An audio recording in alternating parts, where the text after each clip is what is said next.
You know, it's already October, and kind of crazy because I love deer chores. I love starting them, especially December, January. I can't wait to get in some spots and cut. We have some trails that need to be cleared. One that joins another one we just created this year, dozed in, and that connection, more bedding area work in there. So I already started thinking about, man, I wish I had this done right now. So I can't wait to do it during the winter time. And really, we kind of leave off. Dylan, I don't know if we really do November deer chores. Is that the only month we don't do them for you typically? And really too busy hunting that month. yeah, you really kind of like, that's my relaxation, quote, relaxation time. You know, I finish a book and web class. And that's what the other 11 months are for.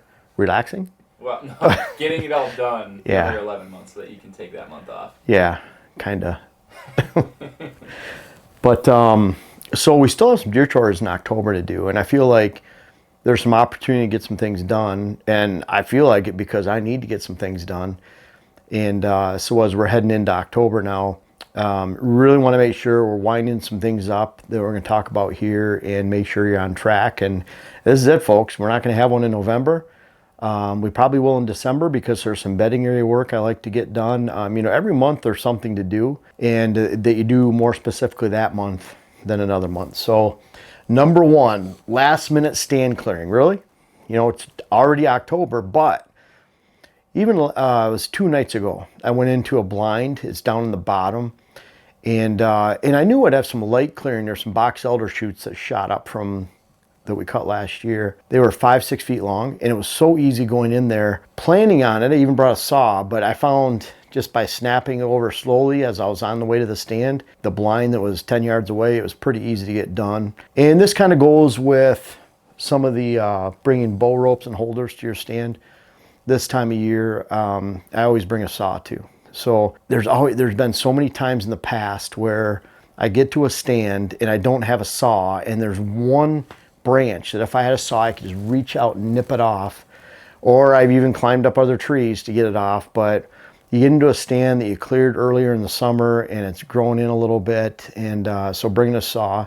So that's what I mean by last minute stand clearing. There's also stands sometimes where I know I'm not going to be back till the rut, say end of October, November, it's early October.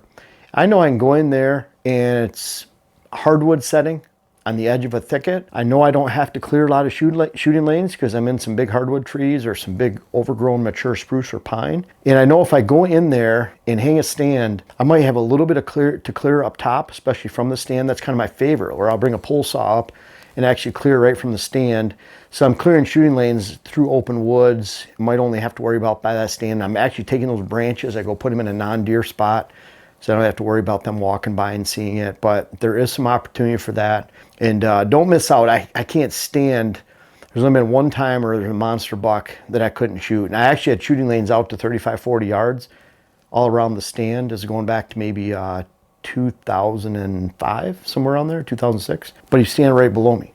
So I had sticks and debris down the stand, and I like clearing to where if a buck comes through that range of whatever you feel comfortable, 30 yards, 35 yards, that you can always get a shot somewhere. And in this case, I couldn't get a shot five yards from the tree. I did shoot him next year though, but that was a big pain to sit there and look.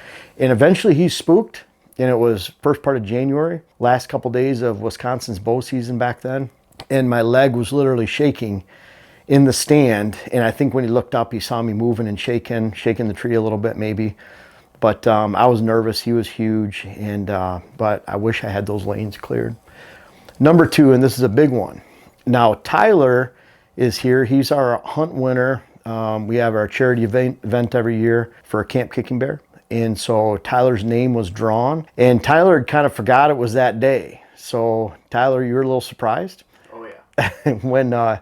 when you saw my name come up on your phone, and Tyler happened to be a previous client, so my name was in his phone, and yep, I thought I was getting pocket dialed.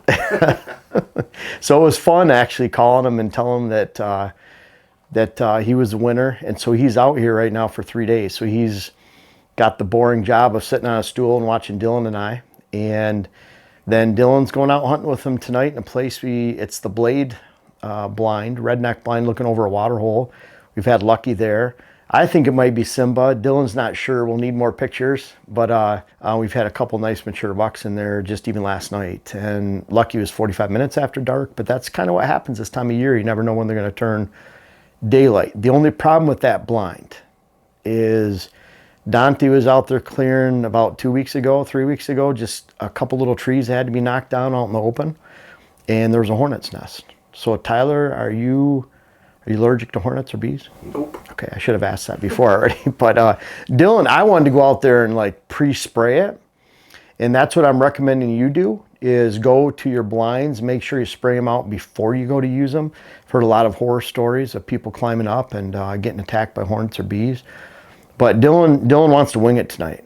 So is that going to work? I just like getting in there quiet, not, we'll And deal with it. I can fully appreciate that, but he's going out with a can of hornet spray, and that's what I had to do the other night. I had about a football size in the one blind I went and sat in, so I couldn't open 2 of those windows. I opened the rest though, what I want to look at. But that's a good deer chore this time of year, is if you can get into some of your blinds. A lot of your blinds aren't in the remote locations, back in bedding areas. They're in areas you can get to, and make sure those hornets nests are out there. Now, we heard a story. We were at Webke Fur gun store down in La Crosse this week, and there was a customer in there that we met, and he doesn't live too far from where we're at here in Minnesota.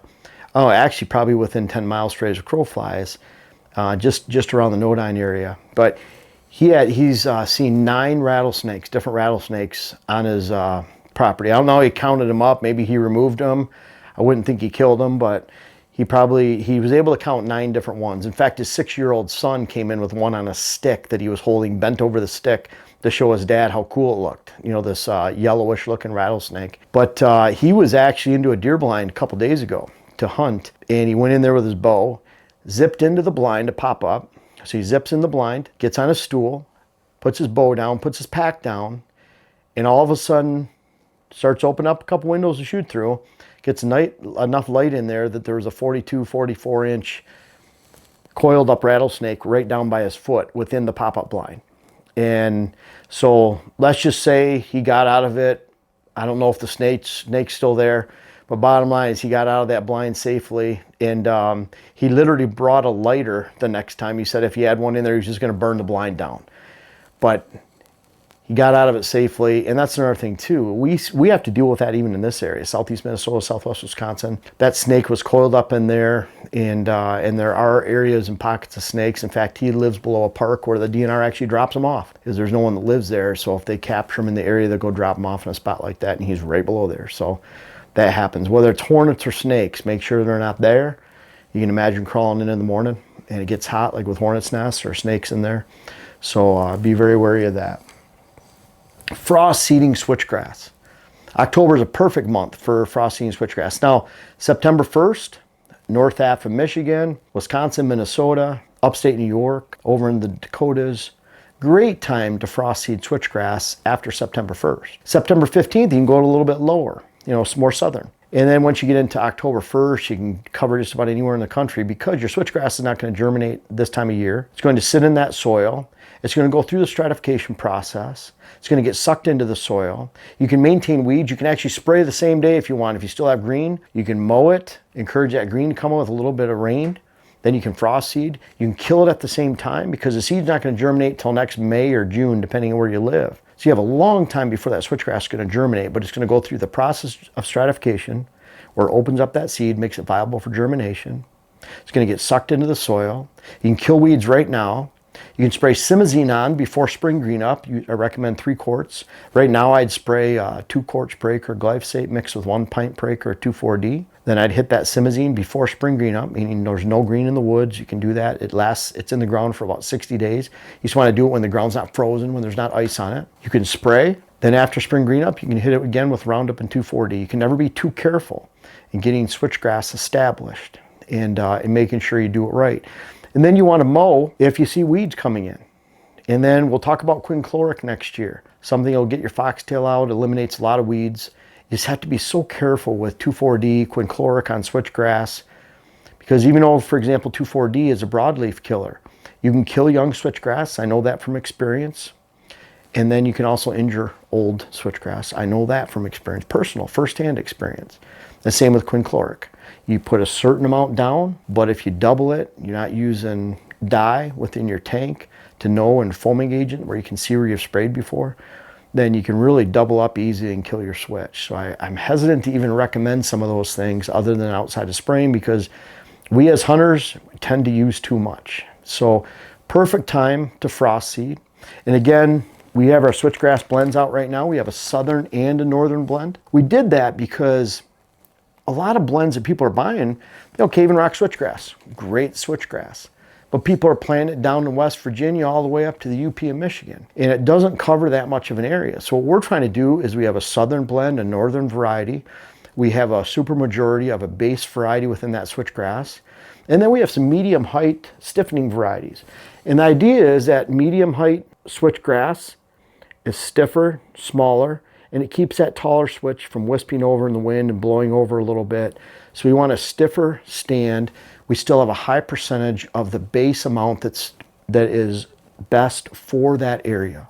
So southern variety that goes down to West Virginia, over in Missouri, that line, Tennessee, Oklahoma, and then north of that, where we have that northern blend, and then we'll have a western blend next year too. So I don't like seeing the same switchgrass planted everywhere, because it's usually diminished in quality when you get out of a certain area. It's kind of like I've seen people debate Shawnee switchgrass versus Cave and Rock. Which one's better? Depends where you're at. Shawnee, hence the name, is out west. So you're not planting Shawnee switchgrass usually in New York. On the flip side, you're not planting Cave and Rock over in Nebraska. Typically, you can, but bottom line is there's varieties specific to the west, the north, the south, and we have that now. So hope that makes sense. We still have a super majority of the base blend that's available for your area, but we have those available on our site. Great time to frost seed in October. Number 4, water hole fill up. This is a time where it seems like, boy, you're going back into some of your best stand locations putting water in. We had 2-3 times last year because they dried out. And I'm not going to go back in and put water into a stand where we're actually going to hunt that night or the next day. But I found when you're going with the machine and you're backing into a water hole, you're obviously not going through bedding area or somewhere to get there where you expect deer to be anyways. You're going right onto the edge of deer movement, putting water in. You're keeping your voices low or not at all, keeping the machine running, and then you're getting back out of there. We're going in at 10 o'clock in the morning, 11, noon, 1, 2, but we're staying out of the deer hours. We're going in, we're getting out of there. We're not going through bedding area to get in there. So pretty low impact, and then we're not doing it on the day we're going to hunt. And we have video, I think it's within 2 days, Dylan, of putting water in Reedstown, where we used to hunt down in southwest Wisconsin years ago. Well, we're filling up a hole on one day. I think it was maybe the 22nd of October, and then on the 24th, it was either 2 or 3 days, or 1 or 2 days later, we have a nice 4-year-old coming in and hitting water at 10 o'clock in the morning or 9 o'clock. We had a cold front, and so he was moving a little bit more during that pre-rut time. Perfect pre-rut around here. When you get a cold front, they'll be active and moving around. So really good time to fill up water holes, and just be mindful when you're going to hunt that stand and how you're getting in and out, going in the middle of the day, keeping voices down, keeping the machine running, and you'll be pretty safe. Number 5, cameras, cards, batteries. Now, it's a time where I might hunt a stand sometimes that I just don't think is a great spot, but I want to make sure my batteries are good. And it's a good, I want to go in there. I want to make sure that we have bow ropes, that everything's all set with shooting lanes, limbs that might be in there. Kind of that last minute tune-up of a stand location. But this is a great time to make sure you have all your batteries set. And we're using our excess renders or excess lift, and we find that when we're changing batteries in October, I had one of my renders run out this year in May. So we're filling those batteries up, making sure that we have full set of batteries. And most of the time, I'm putting my cameras on a mock scrape. Not putting it on the edge of a food plot where you have 10 deer feeding and they're just there at all hours. I'm putting it on a mock scrape with a 3 to 5 minute delay, 2 to 3 shot burst. And so I'm not using my card up or my batteries at all. I'm really maximizing this. I want, at this time when I'm changing batteries in October, I want them to last till spring, but certainly through the deer season. So great time to make sure those are set and ready to go. Then finally, bow ropes and holders. I always have a holder, always a bow rope when I'm going into my stands. I might think that I have a holder in a stand, and we've put it up, it's all set up. I get in there and I don't. I use a hand warmer tube. I like my bow hanging straight in front of my face. I want to be able to reach up. It's just right here. It's right at the same height I'd pull back. You know I love shooting sitting down, So I want as minimal movement as possible sitting in that stand. I want my bow hanging right in front of my face so I can easily clip on, pull back and shoot. So real bummer when it's not there. For many years, going back in the mid-90s, I've put my bow on my platform. I've only had it fallen twice, I think, in all those years. But twice is bad enough, even over a 30-some year experience with that. So it's really important, bow holder, and then also your bow ropes. Pretty easy if you get there. I don't want to climb up. I had a friend I used to hunt with all the time, Carl. He was notorious for he'd hang a stand and he wouldn't put a bow rope there. So I can remember putting my arm through my bow, climbing up, making a bunch of noise, not very safe and not very quiet. So whichever one you place a priority on. For me, it was probably more being quiet, knowing me back in the day, than being safe. Now I think safety probably more first the older I get. But bottom line is rope, even a saw, bow holder, those are great to bring in October if your stands need a little tune up the first time you use it. So it's October, there's still work to get done. And hopefully you're wrapping up just these little things right there instead of major things that you have, and hoping the season's still going to be good. Because when we get into November, it's deer on. There's so many deer hunts that we have, and opening days and rut activity in 2 states, 3 states. And so hope you guys are having a great season. The season's now open in most states. I know there's some East Coast states that don't open until mid-October for bow. But bottom line is it's here, it's now. It's our last October deer chores kind of for the season until we get back into December, January, and beyond. So hope you've got a lot of work done this year. And bottom line is just sit back and enjoy the season. I urge everyone out there to really check out my web classes. They've been wildly successful. We have one that details how you should design your land, another one that details how you should plant and maintain and manage a food plot program. How can you make those decisions that fit your land specifically and not someone else's? Unfortunately, there's so much information in the hunting industry that says you should do this, but it doesn't apply to you. These web classes directly apply to you. And then we have our 3rd web class that came out last year, Rut Web Class, navigating the entire rut. And then we have our 4th one coming out, which is hunting hills and thermals. I urge you to check those out, try the web classes, and they're all about teaching, helping you understand how you can navigate, not only managing your property, food plots, and the rut, but also hunting strategically, hills, thermals, and wherever you pursue whitetails for your dream and your passion.